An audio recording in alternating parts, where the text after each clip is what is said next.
First thing I do in the morning is feed my cat. He's very cute, but as you can see, he's very demanding too. Food is the only thing that's going to spare my coworkers from his beautiful opera qualified voice during our Skype calls.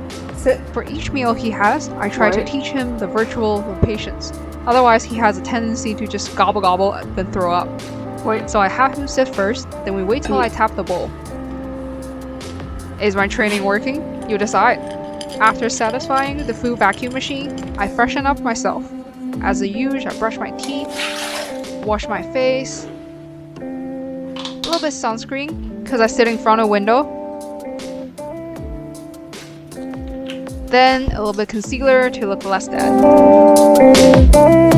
Yes, I am balding. To stop my hairline from further receding, I decided to tie my hair in a French braid instead of a ponytail, so that can reduce the pulling on my hairline. All the things I do to keep my hair. Check, check, fabulous. I like to start my day by drinking some warm water. I believe it's good for me. And here comes a cat. He's constantly in my business. I think he was hired by my company to make sure that I actually work at least 7.5 hours a day at home. I'm just petting him and waiting for him to leave me alone. Now I'm watching you, bitch. For breakfast, I eat this Chinese dessert, 沙琪玛. It is a deadly concoction of sugar, oil, and flour. I would always eat this if I'm working in the office, but sometimes I get a sausage McMuffin instead. Obviously, I'm all about the healthy food choices. While I'm eating this block of goodness, I reply to my emails. I don't have too many emails if I'm working on the more technical side of things, like designing, modeling, and engineering estimates, because I have gotten pretty good at those and do not require constant guidance from my seniors. But if I'm working on more business side of things, like proposals, I will have a lot of emails. Municipal department is all about coordinating other disciplines, and putting a proposal together definitely needs joint forces from everyone. But today I will focus on quantities.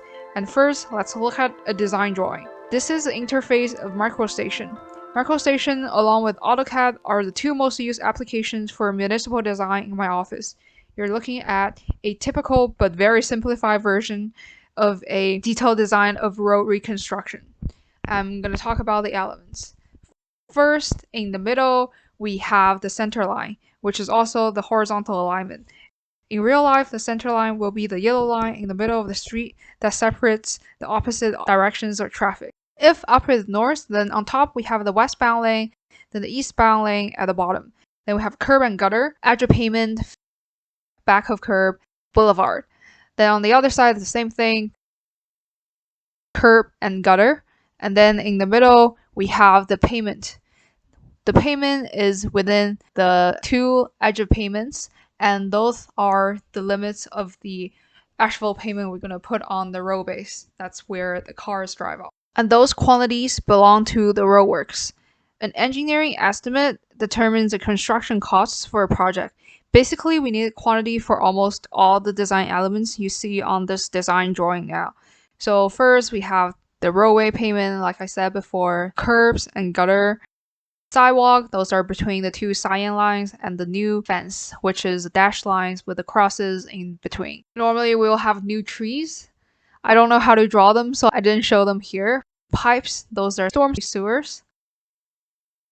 They're 300 millimeter, 375, then 450 millimeter pipes. We figure out the quantities, the unit price, then we multiply them to get a total price for that item. Then we sum it up, and that's going to be our estimate of construction cost. Engineering estimates are very important, and they are required for all projects. For most projects, quantities are divided into 10-ish parts. So we have removals, which have tree clearing and grubbing, which is to basically getting rid of trees in the way. And Then we have earth quantities, because for removals, we need to take the existing road base, maybe the asphalt in there, before we put a new granular and road base in.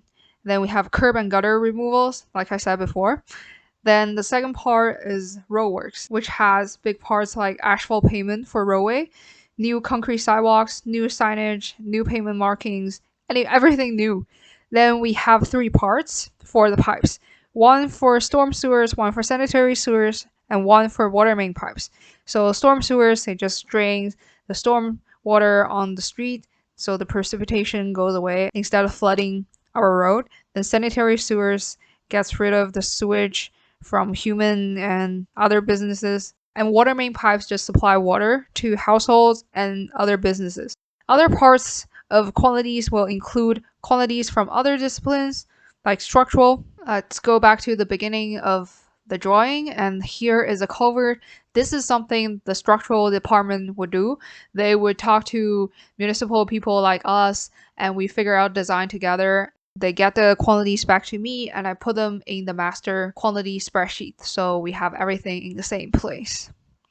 Then we have electrical. They do lighting systems. So normally you have street lights on the side of the road, and they have quantities for those. We have trees. Trees are something tricky. I never know how to pronounce their Latin names. We have landscaping people to figure that out. We also have a part for miscellaneous items. Let's talk about tabulating the quantities. Here, I'm just setting up the table for the quantity of storm sewers of different sizes. Back to the drawing, you can see there are three types of pipes here, the 300, 375, and 450. I like to calculate quantities by each drawing sheet. It's easier for me to keep track of my work, avoid counting and adding errors, and it's also easier for my coworkers to check my work afterwards. I go to the drawings to measure the length of the pipes. So first, we have the laterals for 300 millimeters. You can find the length at the bottom left corner, 15.8. The second one is also 15.8. And then for the next four, I feel like they're the same lengths, which is 14.6. And I'm just checking their length. And yes, they are the same length. I'm just adding those 6 numbers in my calculator. Then I go back to the longitudinal pipes. We have 2 of those.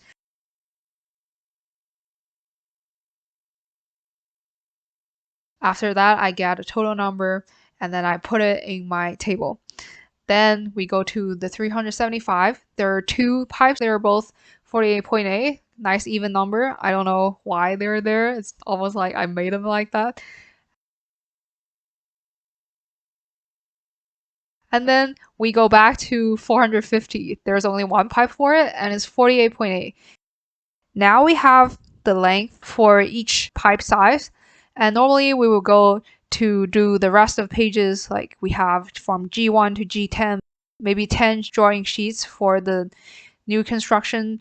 But for here, I'm just using the one drawing I created as an example. Here is the tender form. Normally the tender form is going to be way longer than this, but since I only have 3 pipes as examples, I'm just going to use this. And I'm just plugging the numbers I got before to this table. I'm just coming up with a unit price, like it's just random numbers, 100, 120, then 150.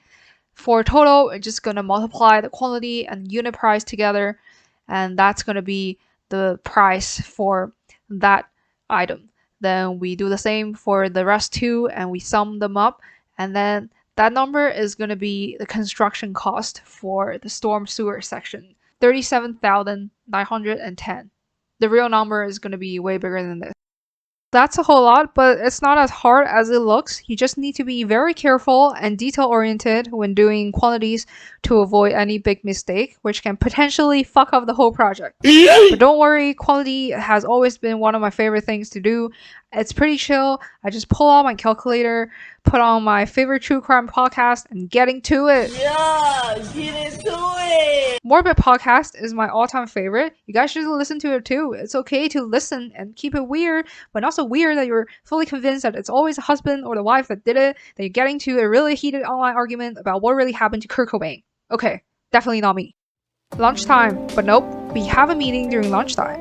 It's about our company's future development strategy. It's fun to hear what factors went into the corporate's decision making, and I sure hope we'll have a better year this time. And I'm extremely grateful that we have the privilege of working from home in this difficult time. So hang in there, everybody. Okay, lunchtime for real this time. I'm eating leftover from yesterday, but I will be making a tomato egg drop soup. Put oil in a hot pot, add the white part of green onion, add in the cut tomatoes, season with salt and sugar, and keep stirring. On top of the seasoning, I'm going to add in this essence of fish from Bonito Flakes. I believe they're from Bonito Flakes. Bonito. And after that, I just add water once tomatoes have turned a little bit mushy. Then I bring it to a boil. Then I whisk 2 eggs and slowly drop them into the pot while gently stirring the soup so we have that ribbony texture of the eggs. Finish off with the green parts of the green onion, then a couple drops of sesame seed oil. Now I eat. For leftover, I have some eggplant stir fry and then some bean sprout stir fry. I'm also reading some OPSD to double check the markups in this design drawings. OPSD are Ontario provincial standards that we need to follow for different design elements. After lunch, I like to spend some time with my cat Orion. Though demanding, he is also pretty loving and cuddly. Then I talk about my pants non-stop because it's my year. Yep, wearing red pants because it's my year. It's a year of buffalo. While Orion is enjoying his massage, I want to explain what is an EIT and why I love municipal engineering so much now. What is an EIT? It means engineer in training. It is a position you take before you can be a full-on professional engineer. In Ontario, there are 5 requirements I need to meet in order to be a professional engineer. You can find the information from the PEO website. The first is I gotta be at least 18 years old. I'm not an engineering prodigy, so that's no problem. Second is to be of good character. Third is to meet the academic requirements, so you basically need at least a bachelor degree. 4 is to pass the National Professional Practice Exam. It's a 3-hour closed book online exam on ethics, professional practice, engineering law, and professional liability. The 5th requirement is to satisfy the experience requirements. To be licensed, an applicant must demonstrate a minimum of 48 months of verifiable, acceptable engineering work experience gained after completion of their undergrad engineering degree. So 4 years of experience was minimum 3 years in Canada. And I'm working towards my work experience requirement, and will take the P.Eng exam in the future. Here's a quick rundown of the department. Municipal design or municipal infrastructure design is focused on road design. Other than design itself, municipal department also needs to communicate extensively with other disciplines to coordinate different design elements. So in this way, we can create a cohesive design that encompasses all the integrated design from different disciplines. Sounds like a lot of work, right? You're absolutely right. It's so many different tasks every day and a ton of responsibilities. But don't worry, that's why municipal is never boring. Municipal is a department that is often overlooked by students because everybody wanted to be a structural engineer for some reason. But now I have found municipal's charms because every day is different and each job is excitingly unique.